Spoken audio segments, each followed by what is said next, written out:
의원 정수 감축과 관련해서 오늘 김기현 대표가 이제 정치쇄신 과제 중에 하나로 제시를 했는데 10%면은 300명 중에 30명을 줄여야 되는 거 아니겠습니까? 현실적으로 지역구 의원이 253, 비례가 47이기 때문에 지역구 의원을 줄이기는 뭐 어려울 것 같고 지금 총선이 10개월도 채 남지 않은 상황이기 때문에 결국 뭐 한다고 그러면 비례를 줄여야 되는 그런 상황이 될 수도 있을 것 같은데 말이죠. 그래서 이 문제는 과연 어떻게 줄일 수 있을까? 그리고 국회에서 지금 그 어느 때보다 열띠게 논의되고 있는 선거제 개편 협상 과정이 지금 진행되고 있지 않습니까? 그래서 이달 중에 김진표 의장께서는 선거제 개편 협상이 좀 마무리졌으면 좋겠다는 그 로드맵도 제시가 된 상태인데 이 협상에는 어떻게 또 영향을 미칠까 이런 부분들이 궁금하거든요. 어떻게 보시는지요? 말씀하신 것처럼 지역구를 줄이기는 어려울 거고 결국은 비례대표를 줄이게 될 텐데 그러면 당초 비례성을 좀 더 강화하자라는 그 개편의 논의가 오히려 더 역행하는 게 돼버리거든요. 그래서 이렇게 10%를 줄이는 게 쉽지는 않습니다. 그리고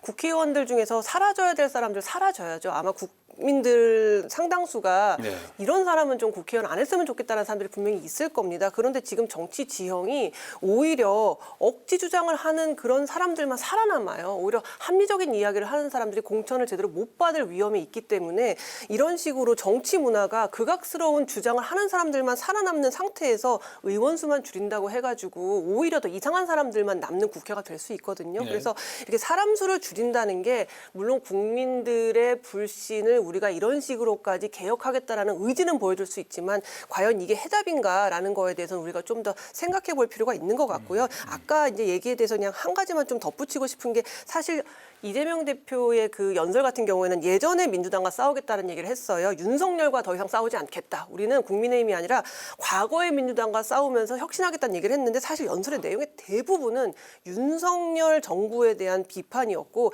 민주당의 자성의 목소리는 거의 없었거든요. 그런 점에서 이재명 대표의 연설도 그닥 울림이 있진 않았다. 그런 말씀 드리고 싶습니다. 예. 자, 지금 선거제 그 관련해서 이 협상이 이제 이렇게 되면은 뭐 의원 정수 문제까지 줄일 문제까지도 이제 논의를 하다 보면은 상당히 이제 복잡하게 진행이 될 것 같은데요. 이거 어떻게 봐야 될까요? 제가 볼 때는 김기현 원내대표도 안 되는 거 알아요. 알고 얘기한 거예요. 이게 만약에 30명 줄이는 게 가능하다고 생각해서 이런 얘기를 했을까요? 저는 그렇게 보지 않습니다.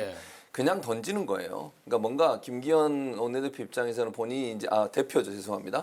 김기현 대표 입장에서는 본인이 대표를 되고 나서 특별히 성과라든지 또는 뭐 용산에 있는 대통령실의 어떤 하명 이 정도의 역할을 하는 거 아니냐 이런 비판들이 많이 있었잖아요. 그런 부분에 대한 뭔가 정치 개혁에 본인이 아이콘이 되고 싶은 마음 때문에 그런 얘기를 하신 것 같아요.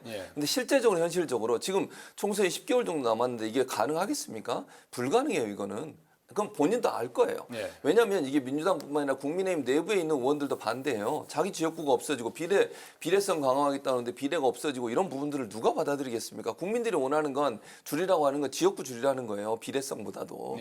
그런 점이라고 한다고 하면 제가 볼 때는 알면서도 이런 얘기를 한 거고요. 정치적 수사라고 저는 생각을 하고요. 불가능하다. 네, 저는 그렇게 보고 선거제 개편을 빨리 마무리 지어야 돼요.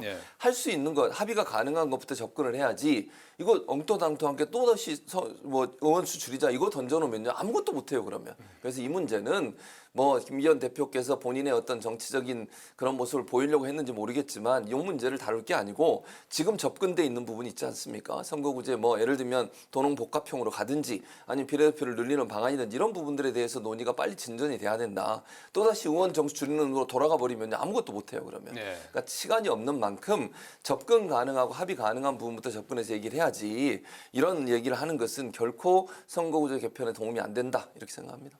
뭐 지금 김기현 대표가 기왕에 얘기한 만큼 의원 정수 문제까지도 포함해서 뭐 논의는 할 수는 있지 않을까요? 근데 합의가 되긴 쉽지 않겠습니다만. 근데 그렇게 돼버리면 논의가 이제 이쪽에 중점이 돼버릴 가능성이 있다는 거죠. 제 말은. 이러면 이제 서로 싸우지 않겠어요? 그리고 아까도 말씀드렸지만 이거는 국민의힘 내부의 의원들의 전체 의견이라고 저는 보지 않아요. 김기현 대표 본인의 생각이라고 저는 생각을 하고요. 얼마 전에도 한번 그런 말씀은 하셨었죠. 그러니까요. 그러다 보니까 제가 볼 때는 그냥 괜히 시간 낭비고 에너지 낭비다. 이거보다는 실제 합의 가능한 것부터 찾아서 접근해서 빠른 시간 안에 선거제 개편이 이루어져야 된다. 지역구 지금 선거 지역도 지금 구획이 완전히 안정이 됐잖아요. 지금 선거는 계속 다가오고 있고 뛰는 사람들 나오고 싶어하는 사람들 입장에서는 어느 지역에 자기가 나가야 될지도 지금 안 되는 상황이에요. 네. 이런 부분들이 빨리 이게 합의가 될 수 있도록 노력하는 자세가 필요하다고 봅니다. 예, 아무튼 뭐 선거제 개편 협상 빨리 이제 출발은 좀 이루어져야 될 것 같습니다.